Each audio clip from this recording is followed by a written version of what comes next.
Día 32, libro 10, capítulos 31 al 36. Escucharemos los temas: la tentación de la gula, la seducción de los olores, los placeres del oído, el mundo de la luz, los placeres de la vida, la tentación de la curiosidad, la tentación del orgullo, el yugo de Dios. 31. La tentación de la gula. 43. Otra malicia tiene el día, que ojalá le bastara. Mateo 6:34. Con el comer y el beber reparamos las fuerzas corporales, antes de que destruyas comida y estómago. 1 Corintios 6:13.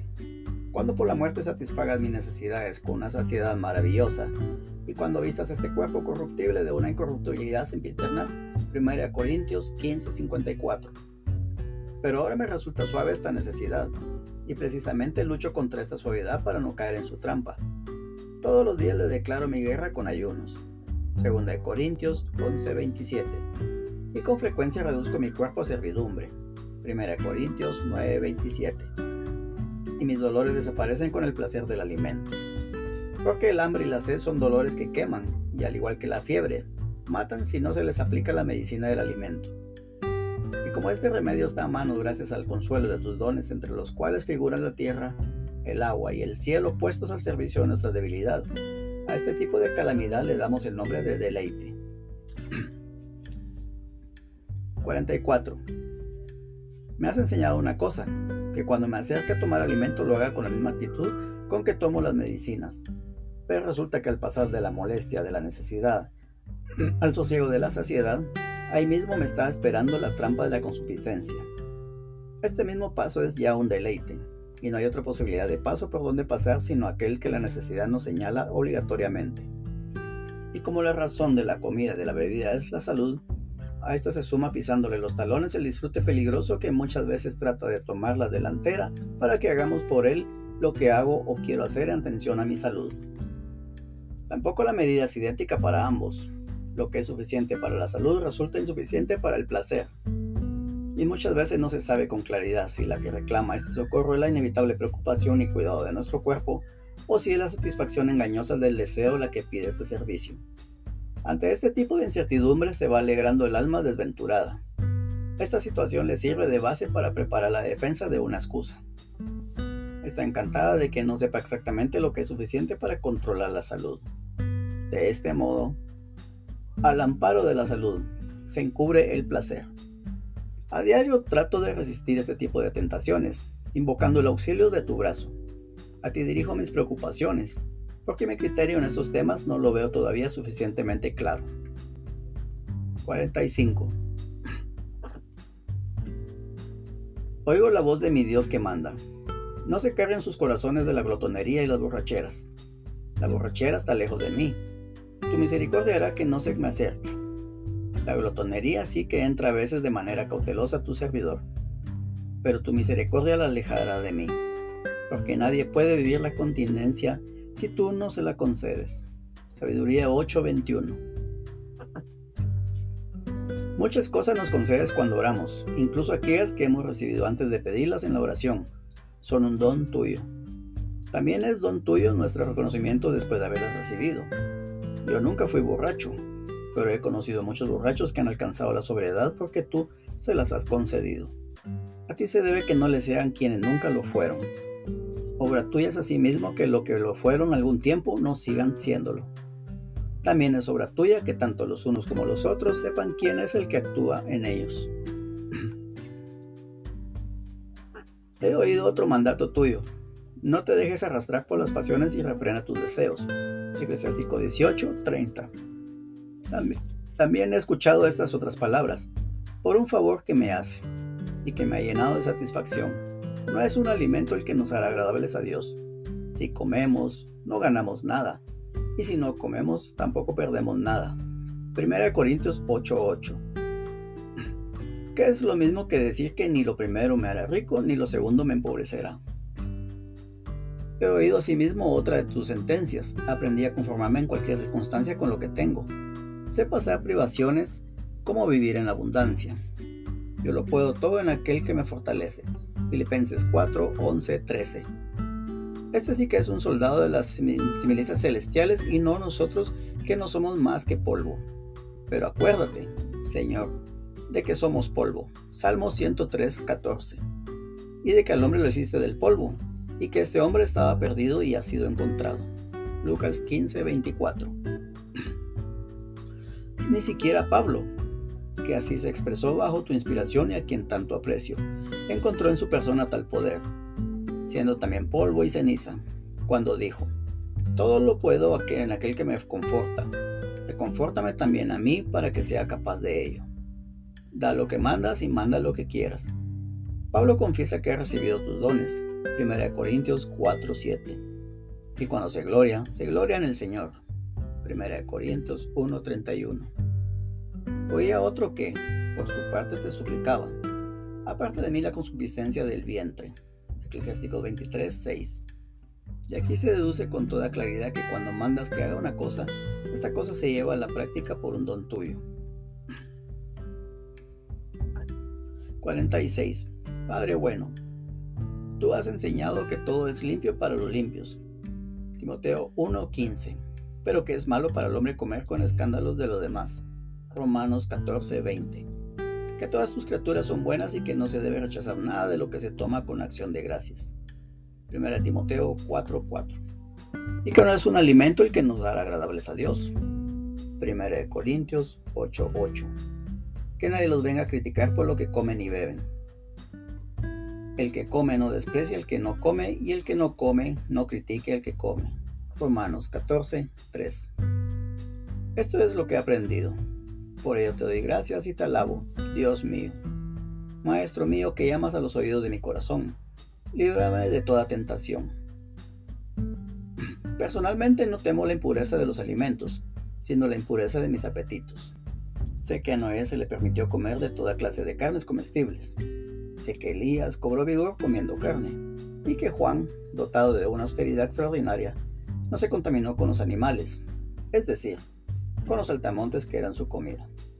Pero también sé que Saúl se dejó seducir por un simple plato de lentejas, y que David se autocensuró por haberse dejado llevar del deseo de beber agua, y que nuestro Rey Jesús no fue tentado con carne, sino con pan. Por esto mismo, el pueblo de Israel en el desierto se hizo acreedor de los reproches del Señor, no por haber deseado comer, sino por haber murmurado contra el Señor por sus ansias de comida. 47.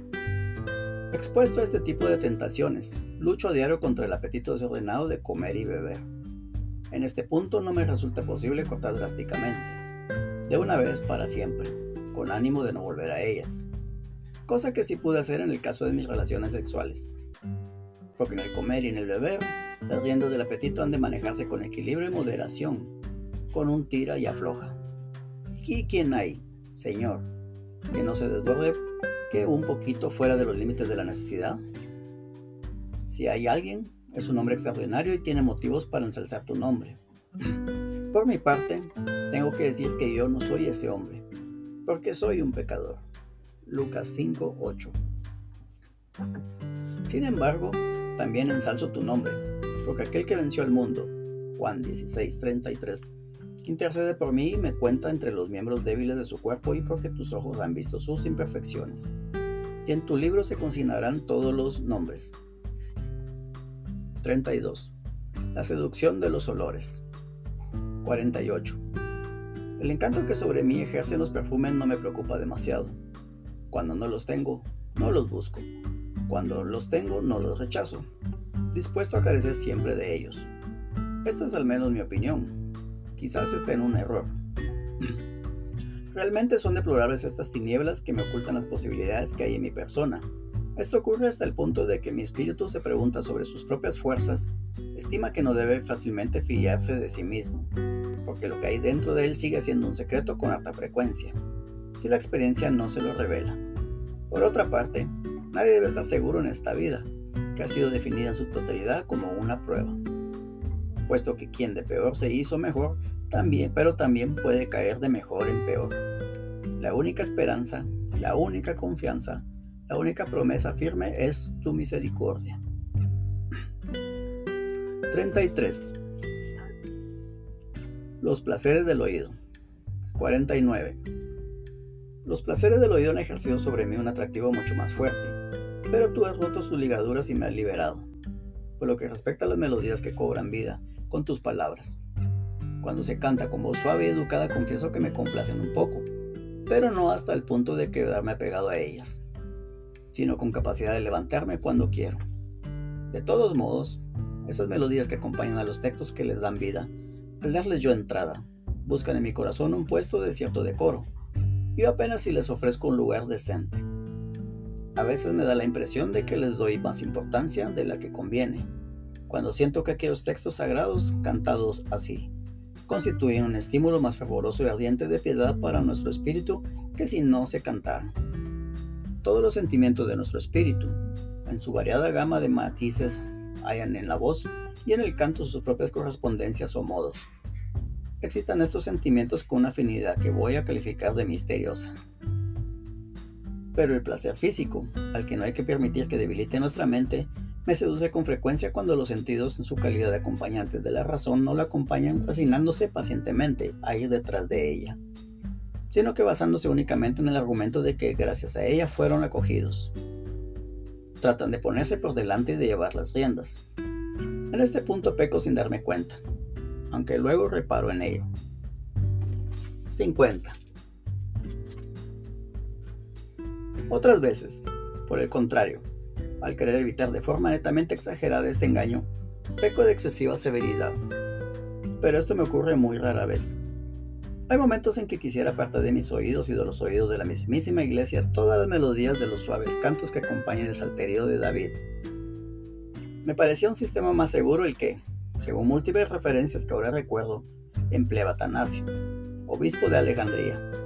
Este hacía recitar al lector los salmos con una inflexión vocal tan tenue que se parecía más a un recitado que a un canto. Pero, con todo eso, cuando recuerdo mis lágrimas, aquellas que derramé oyendo los cantos de la iglesia en los primeros tiempos, en que acababa de recobrar mi fe, y la emoción que incluso ahora siento no por el canto, sino por los temas que son objetos del canto. Cuando se canta en una voz nítida y una modulación adecuada, estimo una vez más la utilidad de esta práctica.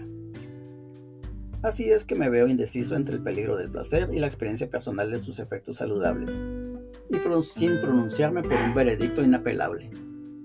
Me inclino a probar la práctica eclesial del canto con la finalidad de que los espíritus más flojos y débiles se levanten animosamente hasta los sentimientos de piedad a través del placer de los oídos.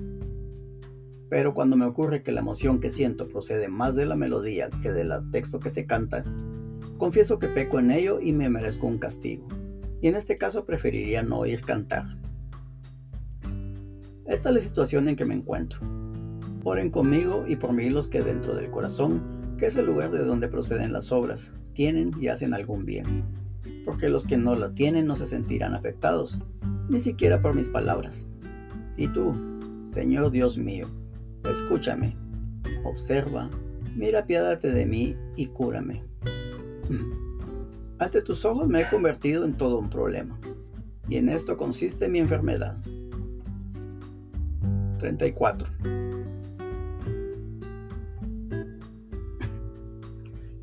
El mundo de la luz, los placeres de la vista. 51. Me queda por hablar del placer de estos ojos de mi cuerpo. De él voy a hacer una confesión que quisiera lo oyeran los oídos de tu templo, los oídos fraternos y piadosos. De este modo daré por terminada las tentaciones de las concupiscencias que siguen asaltándome, mientras lazo mis gemidos y anhelo revestirme de la casa del cielo. 2 Corintios 5:2. Los ojos aman las formas más bellas y variadas, los colores nítidos y frescos. Que mi alma no quede presa de estos objetos. Que sea Dios quien lo cautive, que fue quien creó estos objetos, que indiscutiblemente son muy buenos. Pero mi bien es Él, no ellos. El caso es que me atraen continuamente a lo largo del día cuando estoy despierto, y no me dejan un momento en paz, cosa que no suele ocurrir con las voces de los cantores, que a veces quedan todas en silencio. Porque la mismísima reina de los colores, esta luz que baña todo cuanto se ve, donde quiera que yo me halle durante el día, me acaricia incidiendo sobre mí de mil modos cuando estoy ocupado en otros problemas y ni siquiera me fijo en ella. Va insinuándose con tanta fuerza que si desaparece de repente, la buscamos con empeño. y si su ausencia se prolonga, mi espíritu se siente abatido. 52. Oh luz, que veía Tobías cuando, cerrados los ojos, enseñaba a su hijo el camino de la vida e iba delante de él caminando con el pie de la caridad sin extraviarse nunca. Oh luz, que veía Isaac con los ojos de su cuerpo entorpecidos y velados por la vejez, cuando mereció no ya bendecir a los hijos conociéndolos, sino conocerlos bendiciéndolos. Oh luz, que veía Jacob cuando, también él, privado de sus ojos por sus muchos años, proyectó los rayos de su radiante corazón sobre las generaciones del pueblo futuro prefiguradas en sus hijos y puso en sus manos, místicamente cruzadas, sobre la cabeza de sus nietos, hijos de José, no de la manera que quería su padre, que trataba de corregirle exteriormente, sino como él mismo percibía como su clarividencia interior. Esta es la luz, la única luz, y todo lo que la contemplan y la aman constituyen una unidad. Por el contrario, esta luz corporal de la que estaba hablando adereza con la dulzura atrayente y peligrosa la vida de los ciegos amadores de este mundo. Pero cuando aprendan a alabarte a través de ella, Dios creador de todo, acogen como himno tuyo y no se dejan cautivar por ella en su sueño. Así quiero ser yo. Resisto las seducciones de los ojos, para que no se traben mis pies con que me adentro en tus caminos. Hacia ti dirijo los ojos invisibles para que me libres mis pies de la trampa. Salmo 25:15. Tú no cesas de librarlos de la trampa que se les tiende, y no dejas de librarlos, aunque yo caigo con frecuencia en los engaños que por todas partes me tienden. Tú no duermes ni estás medio dormido, guardián de Israel. Salmo 121:4. 53. Cuántas innumerables cosas han añadido los hombres para deleite de los ojos mediante las novedades y creaciones artísticas del vestido, calzado, vasijas y demás productos por el estilo, así como también en pinturas y diversas creaciones figurativas que superan con mucho el uso necesario y moderado, así como el significado piadoso que debería tener. Siguiendo exteriormente sus creaciones, los hombres abandonan interiormente a su creador y destruyen lo que él hizo con ellos. Pero yo, Dios mío y gloria mía, de estos hechos concluyo por cantarte un himno y por ofrecer un sacrificio de alabanza. Salmo 116:17. A mi santificador. Porque la belleza procede de aquella belleza que está por encima de las almas, y por ella suspira mi alma, día y noche. Los plasmadores de bellezas exteriores y los que van tras ella toman de aquí sus criterios o normas para juzgar de su valor estético, pero no deducen en las normas o reglas de su uso. Y sin embargo, ahí está este criterio o norma, pero no la ven. Está allí para que no tengan necesidad de alejarse y para que conserven sus energías. Salmo 59:10. Cerca de ti, y no las dividan en cosas encantadoras pero debilitantes. Yo mismo, que hablo y juzgo sobre todo esto, veo que incluso mis pies quedan atollados en estas bellezas. Pero tú me librarás, Señor. Sí, tú mismo, porque tu ternura está delante de mis ojos. Yo me dejo sorprender lamentablemente, pero tú me libras misericordiosamente. Este tirón liberador no lo siento a veces, porque mi caída era leve, pero otras veces el tirón resulta más doloroso, por haberme pegado del todo. 35. La tentación de la curiosidad. 54. A todo lo anterior hay que añadir otra clase de tentación que es mucho más peligrosa. Además de la concupiscencia de la carne, que radica en la satisfacción voluptuosa de todos los sentidos, a cuyos ruinosos servicios están lejos los que se alejan de ti. Existe en el alma otra especie de concupiscencia, curiosa y frívola, que se esconde bajo el nombre de conocimiento y ciencia. Radica en el alma, pero su transmisión se realiza a través de los sentidos corporales. Su objetivo no consiste en deleitarse en el cuerpo, sino en tener su experiencia de las cosas mediante el cuerpo y los sentidos.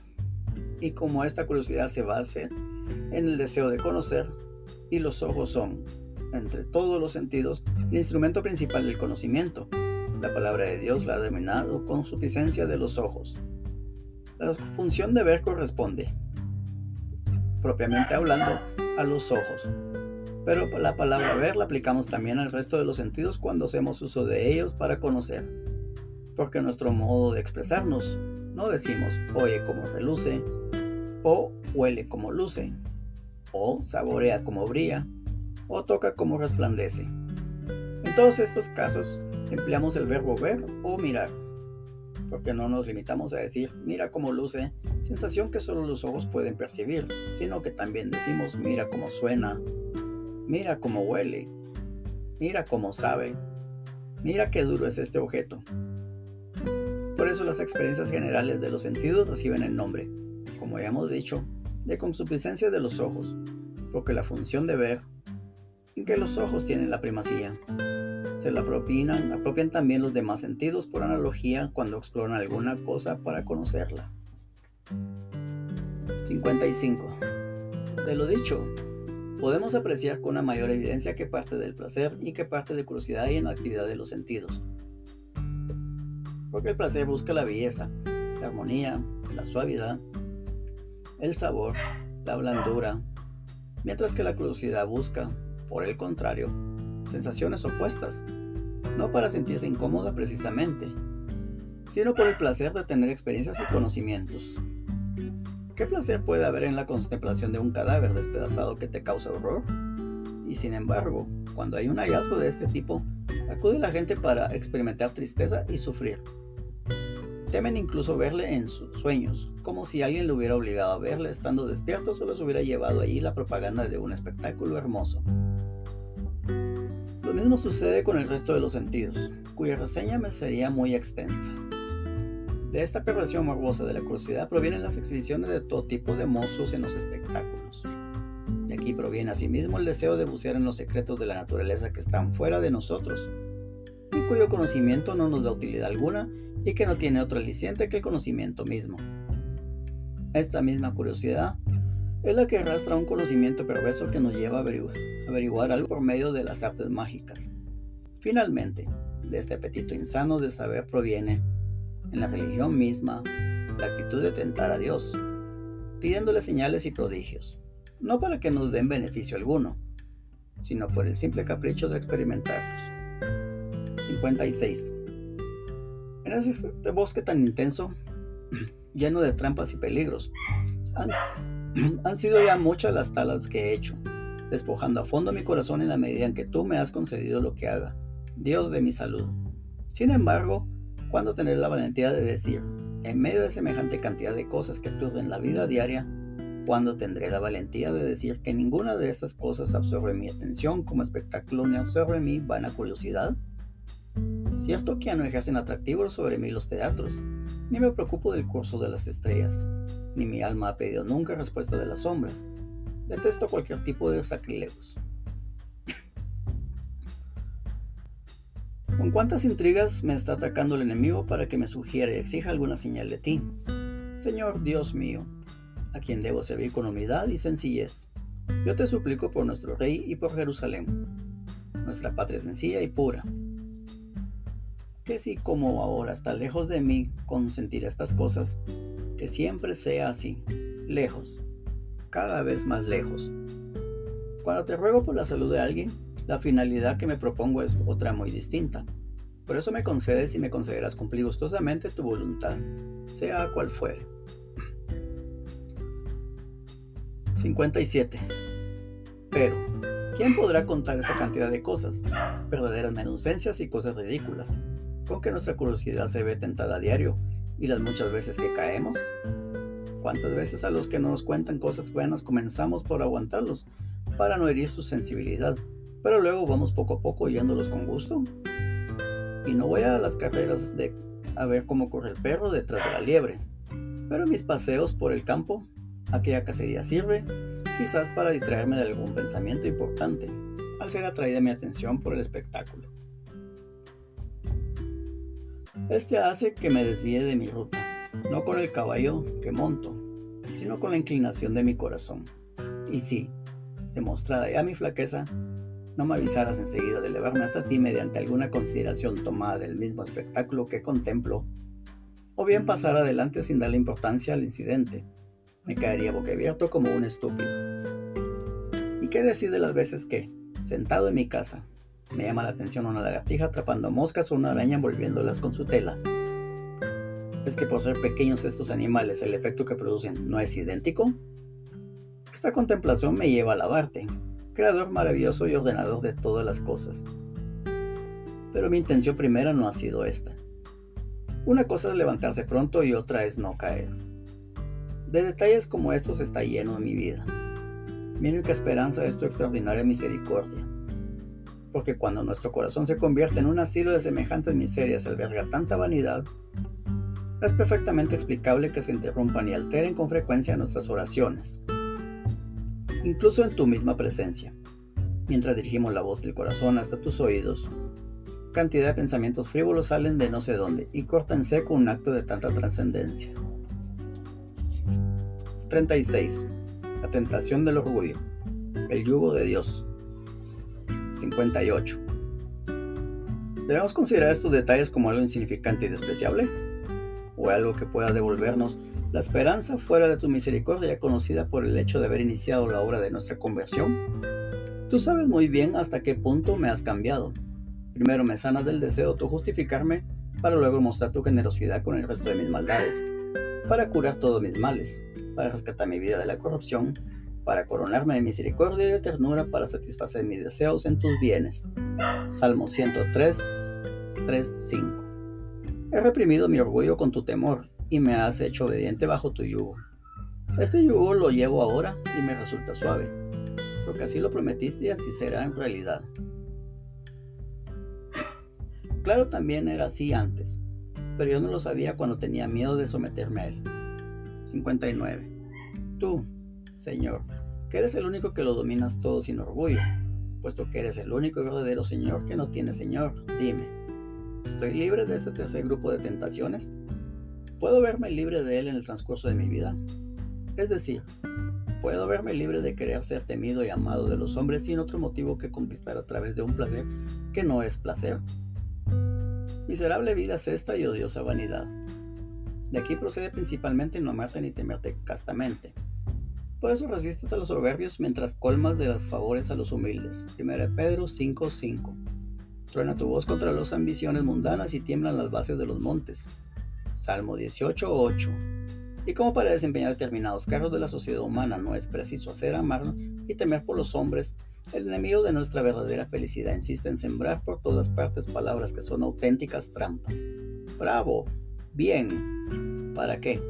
Mientras las acogemos con avidez, quedemos prendidos por falta de cautela, haciendo que nuestro gozo quede desconectado de tu verdad y que depositemos en los engaños humanos y sintamos complacencia en ser amados y temidos no en atención a ti, sino en lugar de ti.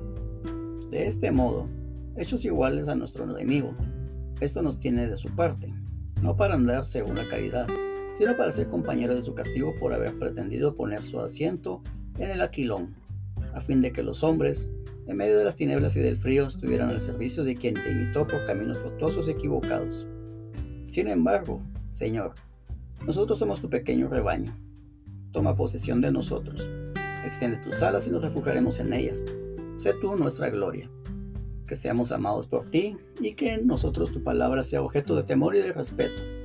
Quienes apetecen las alabanzas humanas contando al mismo tiempo tus reproches, no serán defendidos por los hombres cuando tú les juzgues, ni podrán ser liberados cuando tú los condenes.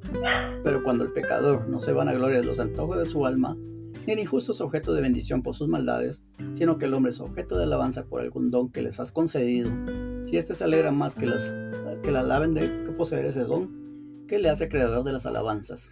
También éste apetece las alabanzas humanas junto con tus reproches. En tal caso, el que alaba es mejor que el alabado, porque aquel mostró su diferencia hacia el don que Dios depositado en el hombre, mientras que éste se alegró más por el don del hombre que del don de Dios.